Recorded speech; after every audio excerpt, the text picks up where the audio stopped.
You can be the smartest person in the room and still not know how to connect with others. That's why emotional intelligence is so valuable. I mean, we've all been there, saying something that was so out of check or just not in the right time, and then you're just kind of like, oh snap, I did not read the room correctly. Emotional intelligence can guide us towards knowing how to read a room better, how to connect better with others, and also how to connect better with ourselves and regulate our emotions. There are 3 ways to gain emotional intelligence, starting with Number 1, self-awareness. You cannot be aware of other people and how they're feeling or their emotions if you are not aware with yourself first. Self-awareness is being aware of your emotions, being aware of how you feel, being aware of your triggers, what makes you sad, what makes you angry, what makes you happy. It looks like daily check-ins with yourself, checking in with how you feel morning, midday, afternoon, or when anything big happens that made you feel your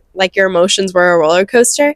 Being able to check in with yourself after things happen is a great way to become self-aware. And it's not about judging those things, but just saying, oh, hey, like when Jeff said that I didn't look good today, I really took that personally and I wanted to scream at him. There's so many ways to just see how we're feeling and not judge it. This also goes with being aware of how you feel in your body. How does it feel when you're around certain people, or when you're in situations that maybe don't feel safe or that you feel totally comfortable? Being aware of how your body feels in these situations will immediately get you tapped into your own self-awareness and help you navigate what is right for you and what isn't. A great way to also strengthen your self-awareness is to sit alone with yourself and also just observe the thoughts that come up. Also journaling. If you can just journal a stream of consciousness for however long you want, just everything that's in your head, get that monkey mind out on paper.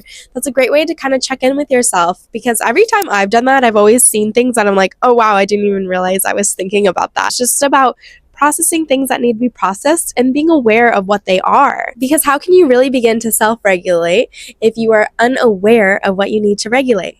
And that brings me to number 2. The second way to become emotionally intelligent is to, of course, self-regulate. Basically being your own best friend. Being able to take care of your own needs, identifying those needs, and then doing something about it. Balance your emotions when they need to. It's about not getting so caught up in your words that you say the wrong thing and say something really hurtful that you regret later.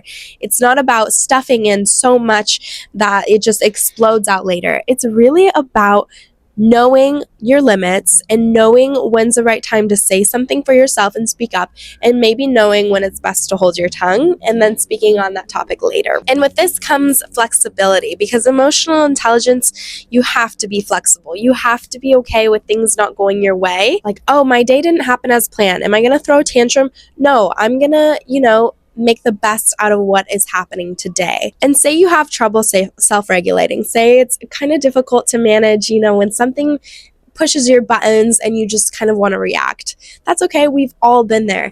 But the best thing that's always helped me is meditation. Anytime I meditate for at least 5 minutes in the morning, I'm always a way cooler person throughout the day. I'm less reactive and things don't bug me as much as they would if I hadn't meditated. We are human. We do react to things. Things do make us sad. Things do make us emotional, and we need to feel our feelings. But sometimes it's not always the right setting to feel those feelings. It's really important to set aside time for yourself to later feel your feelings. Your body and nervous system will thank you a lot later than if you just stuffed it down. We all need an outlet for things, whether it's screaming in a pillow or crying, but it's about doing that at the appropriate time and when you know it's in a safe place.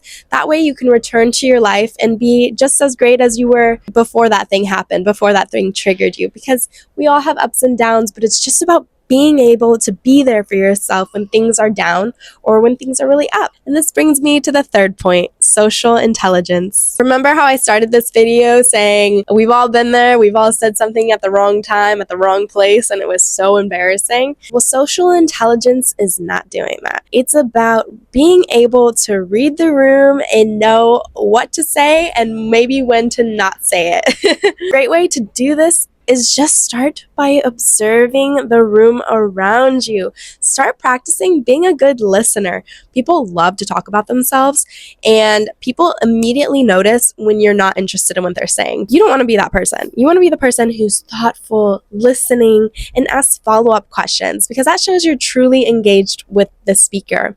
And when you're actually listening to people, that gives you a better idea of reading the room, right? Because how can you read the room if you're just talking the whole time and not really observing your surroundings? A great example of this is John D. Rockefeller, one of the greatest businessmen of all time. He was good at listening, right? Okay, so in this book I'm reading, The Psychology of Money, he would recite this poem often to people he was around. A wise old owl lived in an oak.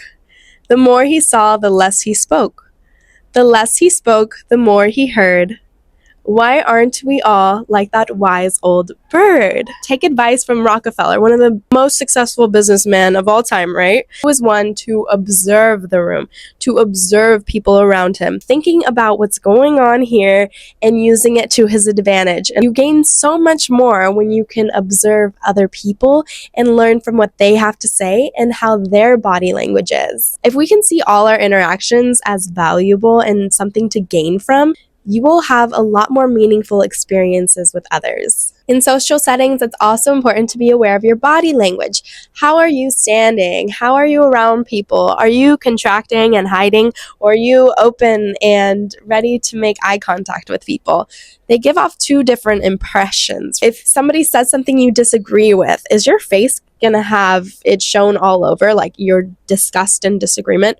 Or are you going to keep yourself composed and respectful and acknowledge, hey, we all have different opinions and that's okay? Being aware of how you carry yourself and how you react to others is a strong sign of emotional intelligence. About 55% of what we say to people is just by our body language. So being aware of that and being aware of how you move and how you react to others is really key. And it's completely normal to have conflicts or disagreements with others, but it's about how you react to those that will show your emotional intelligence. If you are rude and shut other people down right away, that shows a lack.